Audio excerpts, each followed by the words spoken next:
सालों पहले की बात है। चंदनपुर नाम के एक गांव में दगड़ू नाम का लड़का रहा करता था। वह बहुत ही आलसी और कामचोर था। दगड़ू के आलस और दिन रात सोने की आदत से उसकी बूढ़ी माँ परेशान रहती थी। किसी तरह वो दर्जी का काम करके अपना परिवार चलाती, लेकिन दगड़ू पर इसका कोई असर नहीं पड़ता। वो तो बस दिन रात सोता और सपने देखा करता था। लेकिन सबसे अनोखी बात यह थी कि जब भी वो कोई अनहोनी या बुरी घटना से जुड़ा सपना देखता, तो कुछ घंटों बाद वह सपना सच हो जाया करता था। एक दिन रोज की तरह दगड़ू सो रहा था। अचानक उसे सपना आया कि एक लड़की की शादी में डाकू आए और सारा सामान लूट कर ले गए।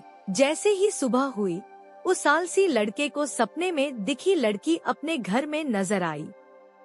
वो लड़की अपनी शादी का जोड़ा लेने दर्जी के पास आई थी। लड़की को देखते ही दगड़ू उसे तुरंत अपने सपने के बारे में बताता है।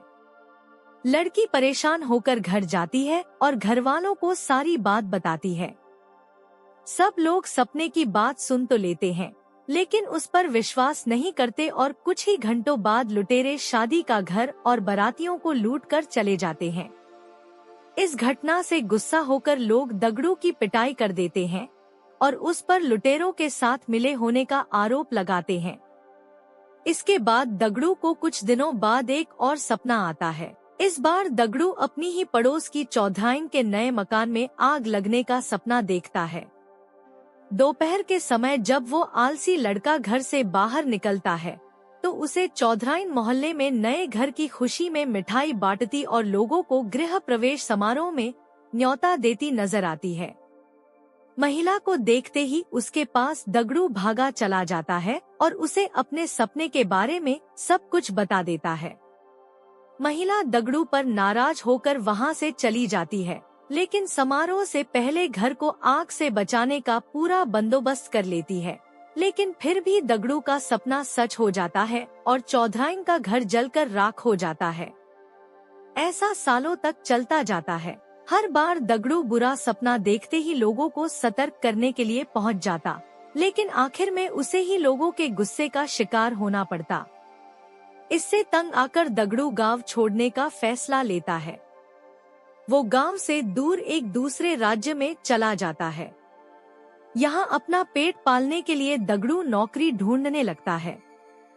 किस्मत से उसे एक राजा के यहाँ चौकीदार का काम मिल जाता है। दगड़ू को नौकरी मिलने के कुछ दिनों बाद ही राजा को सोनपुर गांव निकलना होता है।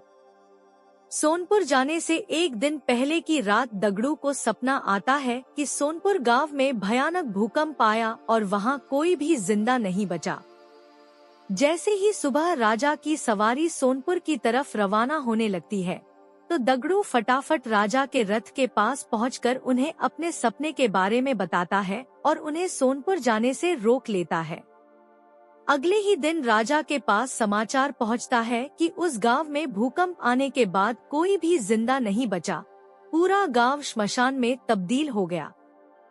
समाचार मिलते ही राजा चौकीदार को अपने दरबार में बुलवाते हैं। सोनपुर में आए भूकंप से बचाने के लिए वो दगड़ू को कीमती जेवर देकर नौकरी से निकाल देते हैं।